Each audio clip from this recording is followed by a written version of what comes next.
guys. Come on in. Thank Hey, you, Jesse. Look at the construction site. Wow, this is for real. Yeah, I wanted to show you guys a construction site just to kind of get a feel for what it looks like. And whether you're doing an ADU or a house addition remodel, you're gonna expect to see something like this. Right, wow. Well, you know what, honestly, Jesse, I have a buttload of questions for you, man. So one of the main questions people always ask, what is an ADU? An ADU is an acronym for an accessory dwelling unit. It's a second home or second unit on the property. The nice thing about that is that it could have its own address, independent living facilities. So whether you want to have family live there or rent it out, that's up to you. California recently passed some legislation that has sort of been making ADUs more popular.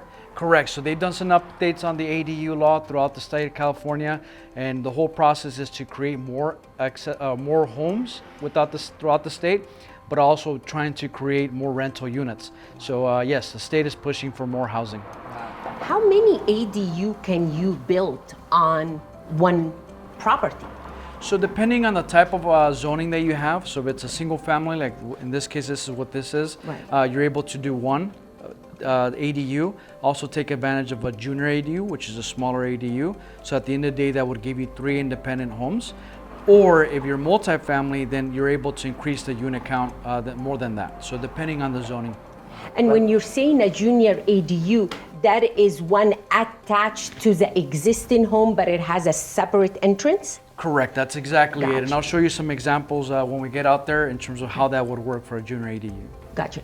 And with an ADU, they have all their own separate utilities? You can. That'll be up to you as a homeowner, whether you want to have independent utilities. It'll have for sure its own HVAC, its own water heater, and then where you make that choice is if it's a separate electrical meter, gas meter, and water meter. Which one, it really, at the end of the day, more affordable for the client?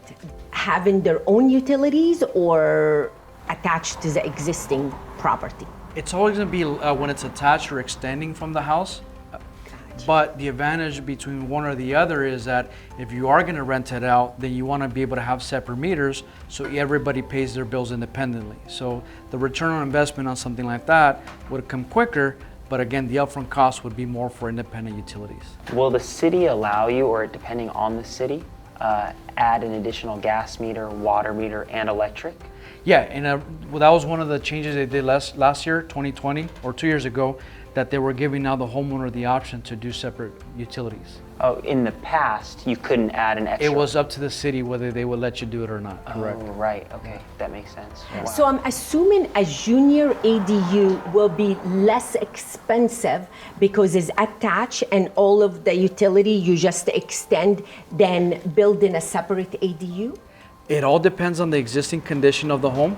Okay. Anytime you do an attached unit to the house, even though you're paying for the cost for the construction, Right. you're also going to pay for the retrofitting of the existing home.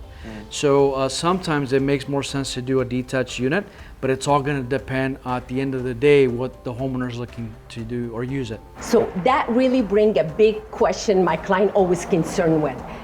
When you're bringing the city in for the new project, does the city put their nose into everything else had been existing, and if it had permits on it pulled? The answer is yes. Cities want to make sure that whatever you're going to build or attach to is existing and permitted before they let you do anything new. Oh, so it's like a matter of course that they're going to check out what's there to begin with, make sure it's permitted before they take the next step to let you add something else. Correct. That is usually the step you take. So is that usually a factor when you're looking at a property? You're going to look at it and see what is what?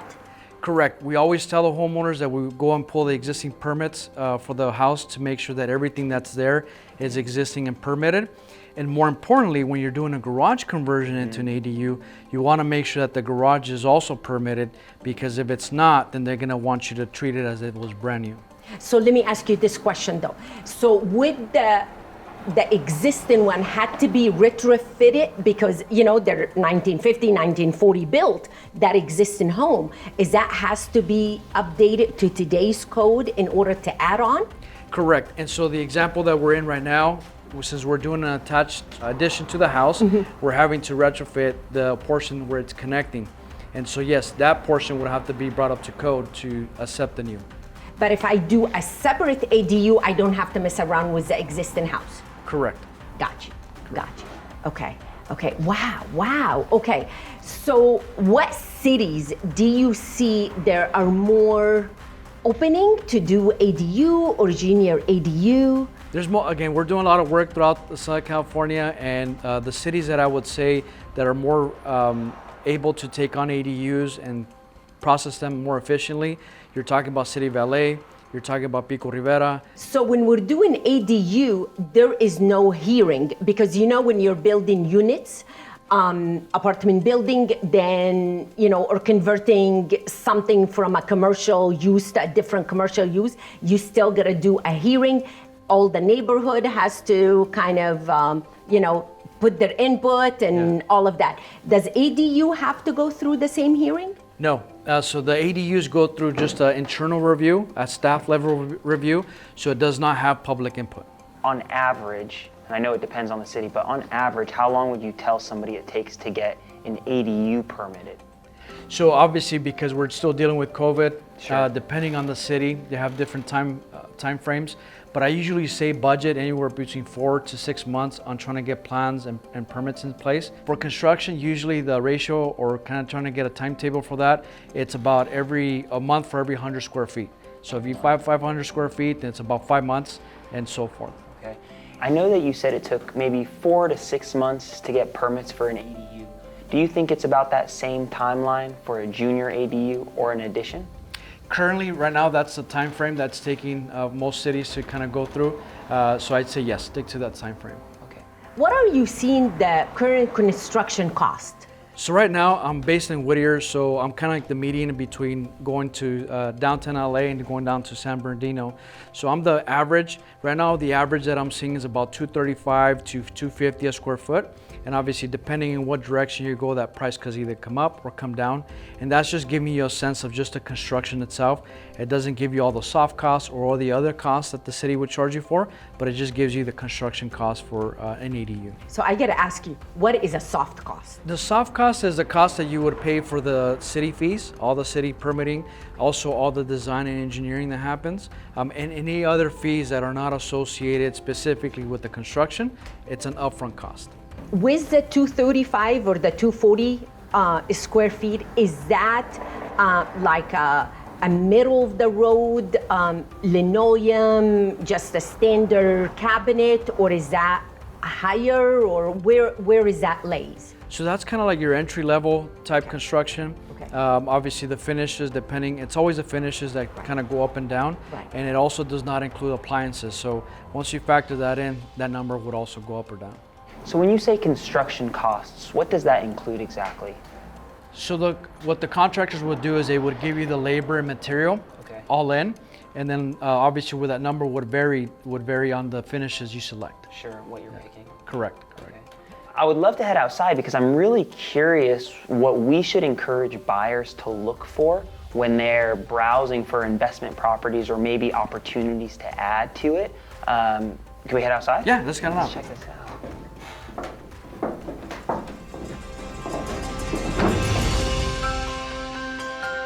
Hot topic anytime we're showing houses is there an opportunity, what to look out for?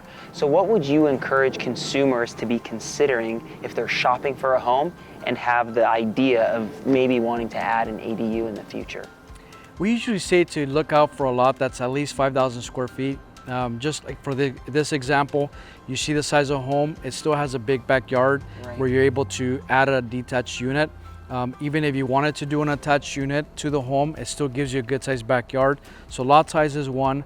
The other one is looking at also the size of the existing home, something that's not too big for the Sure. same reason. And then also there's a driveway that lets you go towards the backyard. Even though parking is not a big requirement for ADUs, it is an added benefit when you have parking on site for that unit. So making sure there's room for cars to get back here. So I want to touch on that. The new law says that you do not have to provide additional parking for the additional unit that you're building. It does, but there's like an exemption to the parking requirement, Okay. and most of the times, I want to say like 98% of the times, you're able to get around that requirement. Right. But again, from our end, even though it's not a requirement, we still encourage it Right. as again, especially if you're going to do it as a rental unit, Sure. because it becomes an amenity to that rental unit. Just because they let you do it doesn't mean that you should do it, sort of thing. Correct. Wow. Correct. Can you convert the existing garage to an ADU without building another garage? Yes. So now this is one of the new requirements that they updated on the state law, where now if you convert the garage, there is no requirement to replace that garage. But it sounds like if you have the opportunity, maybe this is like a personal opinion, if you have space to do an addition, it might be better to do that and keep your garage to allow for parking. Correct. And the only time you would do a garage conversion versus a new addition or a new unit is going to come down to budget. Sure. It's going to cost you less to do a garage conversion than doing a brand new unit. So that's where you would look at that scenario. How big is the average detached ADU that we're seeing? So we've been seeing, even though some cities allow you to go up to 1,200 square feet, we've been seeing somewhere between 400 to 800, kind of the in between. And those will range anywhere between a studio to a 2-bedroom unit. And for garages where we're doing conversions, assuming that it's a 2-car garage, which is usually under 400 square feet, then you're converting that into a studio, a good sized studio unit. Sure. Is this California state law that the biggest ADU, assuming you have space to build, is 1,200 square feet? That is what the state was recommending, but it's going to be a case by case wherever you go in the city. Some cities will allow you to have that maximum, others will cap you off at about 850 square feet. So, what city should we really avoid? There's several cities that have been challenging to get ADUs, and you're going to get cities that have a higher real estate market cost. So like City of Downey, areas in Whittier where you have or communities that are more expensive to buy in. So anywhere you're getting into a community where real estate's high, you usually tend to see a more challenging ADU process. I would imagine, and I would want to go look at the numbers to support it, but I imagine if we look to a community that has higher percentages of homeowners, those are going to be the same cities that might not be encouraging, as opposed to other cities like cities in East LA, City of Los Angeles, that has a high amount of renters. Correct, and you got to remember too that the ADUs are statewide. Right. So even though we talk about neighborhoods or cities of which one's best to work with or not, you also got to take a factor of what cities do people want to move into. Sure. And so that's going to be the big driver, specifically if you're doing rental units. If the property has a septic tank and you're doing an ADU, is that usually going to require installing another septic tank? The assumption would be yes. You would have to either upsize the existing system or create a new system for that ADU. Okay. At one time in the future, we're going to be not allowed to do ADU because of the sewer system, the electricity system. All of these cities are 50, 70, 80 years old. Is that something you guys are looking into, like sometime in the future, 5, 10, 15 years? So cities are currently looking at that. They've been looking at that actually before the ADU requirement came online. And the whole reason is because homes are even without the ADUs, are starting to get bigger. Right. They're trying to get bigger, growing families. So cities are constantly doing upgrades. And so at some point, all cities would have some capacity to be able to take on additional units. I really so curious of this footage. And the reason I'm so curious, because in Whittier, with the earthquake and all of that, and I've been in so many inspection and see foundation, and you have to brace it. So I see here, in order for you to be able to support the new one, there is like a 4 feet separation, concrete footage, in order for you to build. Correct. Okay, is that because of the fact you're adding to the existing, and if you're building a new one, it will not be? Would it be on a slab because there is no point to do on a raised foundation? So on this particular project, because we're doing an addition to the home, we want to keep the level floor. Right. So we're raising the foundation to match the existing. Okay.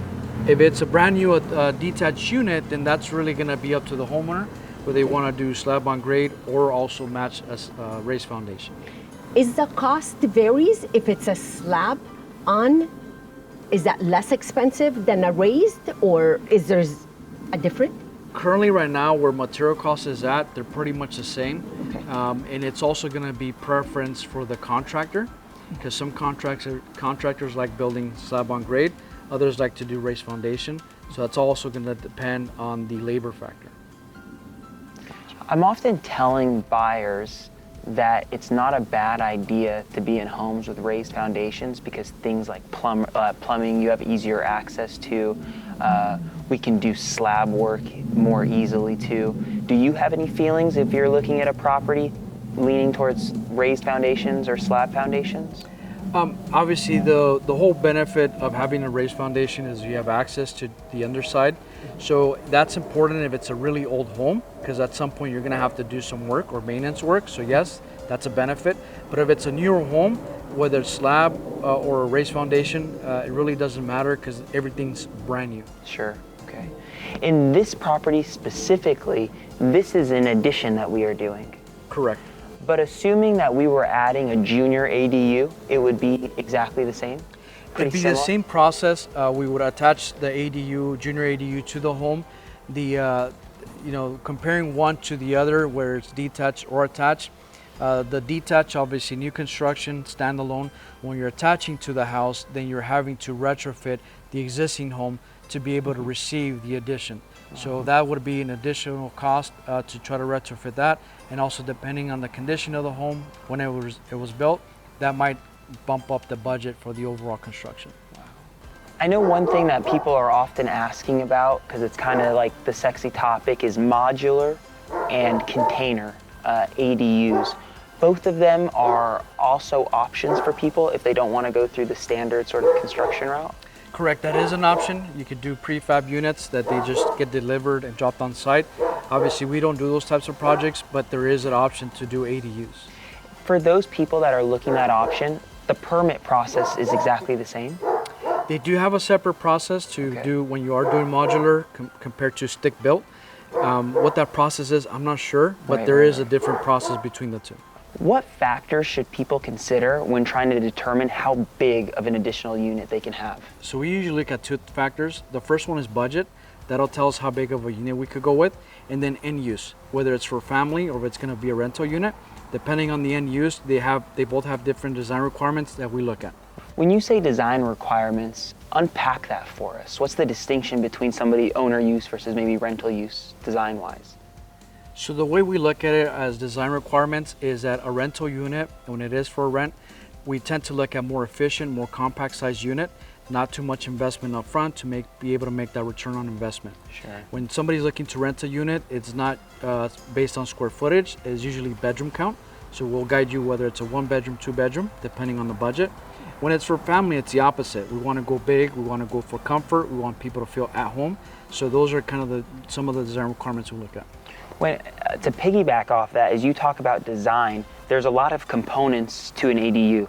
An architect, a contractor, construction, all of these different people. Is it typical to have one resource like yourself, or is a homeowner sort of responsible to go find all of these different experts? It all depends on the homeowner and whether they want to take on that additional responsibility. At least for mine, what I tend to do, my business, my main focus is design and engineering. But if we have the contractor, or we want the homeowner to be able to hire just one person to do everything, then we would be able to do that all for them, and we would manage the project from beginning to end. There is some people wanted to see, can I build an ADU in front of the house? So most of the time, cities won't allow an ADU in the front, and the whole reason behind it is they want to be able to keep the same look of the neighborhood, the street curb appeal. And so they would want the ADU in the back, but there's some cases where they might allow it, but those are very slim. What is the most expensive part in building an ADU? The most expensive part of the ADUs is the foundation and the framework, and then from that point you get into the finishes. Depending on the finishes, we're low end, high end, those tend to bring up the budget cost also. What's one piece of advice that you would want to give to a homeowner that's thinking about building an ADU, an addition, or maybe a remodel? The number one advice I would say is get a budget established up front. It's got to be a realistic budget, because once we know what the budget is, it'll help me guide you in the direction of how big of a unit that should be. The comments section, Jesse, is going to be blowing up with what is a realistic budget. And that budget is going to depend on where the project's located.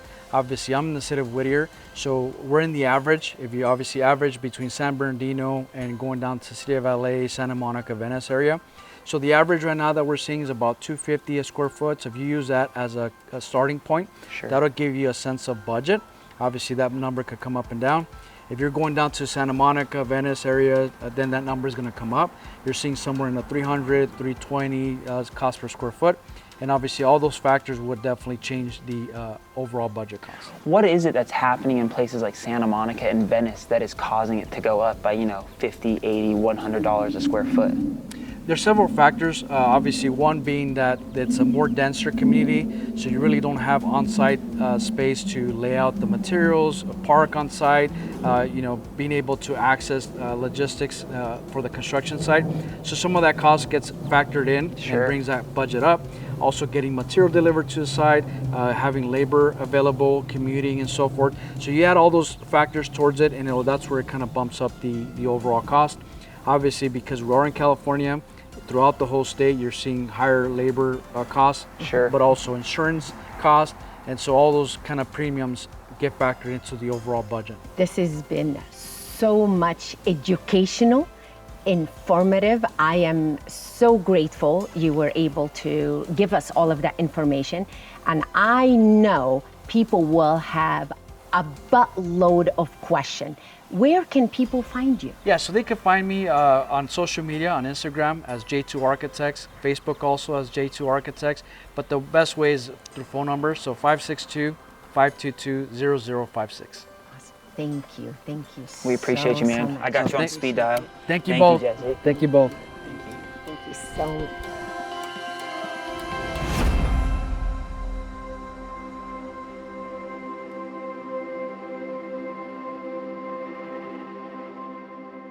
What's your favorite social media platform? Is it Facebook? Is it YouTube? Or is it Instagram? You can always find me at Nahid the Realtor or stateofgrace.com.